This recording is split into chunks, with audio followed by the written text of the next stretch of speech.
அங்கே போய் ஒர்க்கிங் போவாங்களா? அப்படிதான் இருக்குது பார்த்தா. வளர்த்தியா இருக்கலாம் இருந்தா கூட ஃப்ளைட்டுக்கும் ஒவ்வொரு யூனிஃபார்ம், ஒவ்வொரு கம்பெனிக்கும் ஒரு யூனிஃபார்ம். எல்லாம் ஷிஃப்ட் மாறி போறாங்களா? இவங்களுக்கும் இருக்கும்ல. உள்ள போறாங்க அவங்க டியூட்டிக்கு போறாங்க. இப்ப டியூட்டிக்கு போறாங்க. டியூட்டி மாதிரி இவங்க வந்ததுக்கு அப்புறம் அடுத்தவங்க. ஆமா. இவங்க அடுத்த நாட்டுக்கு போயிடுவாங்க. அடுத்த நாட்டுக்கே போயிடுவாங்க. ஆமாப்பா, யூகே போறாங்கன்னா போய் அங்க போய் இறங்கிட்டே இருக்கணும். இறங்கிட்டு மறுபடியும் அந்த ஃப்ளைட் போறதுக்கே 10 மணி நேரம் 12 மணி நேரம் ஆகுது. அவங்களுக்கு அவங்க போய் அங்கே ஸ்டே பண்ணுற மாதிரி இருக்குது. அந்த மாதிரி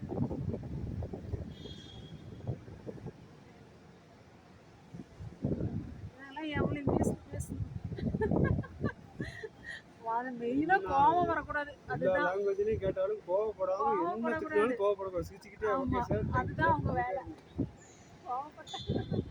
கோவப்பட்ட வேலை போச்சு. 2 பேர் போகும்போது அந்த புள்ள ஒண்ணுமே அந்த கையை ஒடிஞ்சு கை வச்சுட்டு அந்த ஸ்டாலி தள்ளிட்டு போகுது தைரியமா. உங்களுக்கு தைரியம் சொல்லிட்டு போகுது. நான் பாத்துட்டு இருக்கேன். சிரிச்சுக்கிட்டே அழுவாதீங்கன்னு சொல்லி தைரியம் சொல்லிட்டு அழுகுற போகுது. எவ்வளோ கான்ஃபிடென்ட்டா இருக்காங்க. கட்டின புருஷனே அம்மா அப்பெல்லாம் வந்து எதுவுமே குழந்தைங்க தைரியமா போல்டா இருக்கு. ஆல்ரெடி மனதளவுல ப்ரிப்பேர் ஆயிடுச்சு. போறேன். ஆமா. இது வந்து சின்ன வயசுல தனியா தான் போதும். ஆனா இவங்க போற பக்கம் இல்லை, அது தனியா. அவங்க ஏர்போர்ட் வரைக்கும் தான் தனியா. அது போறேன்னு பிடிவாதமா இருக்க மாட்டேங்குது.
ரெண்டு பேர் இருக்காங்களா?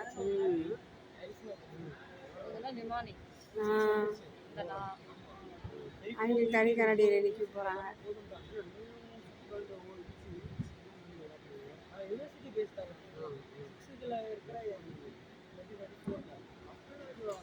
லேடிஸ் கூட ஓட்டு கத்திருக்காங்க பாரு.